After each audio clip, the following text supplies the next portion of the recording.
How to change your password on Indeed job search.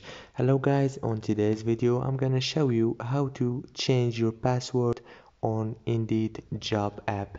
So the first thing we do is you go to the app.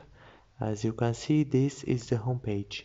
Now you go to the top corner right here on those three lines and go to settings. Click on this option,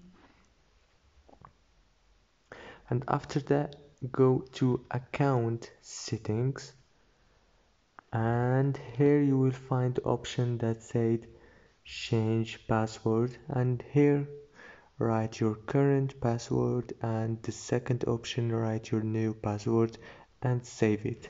And yeah, that's it for today's video guys. Don't forget to like and subscribe if this video was helpful for you, and thank you so much for watching till the end.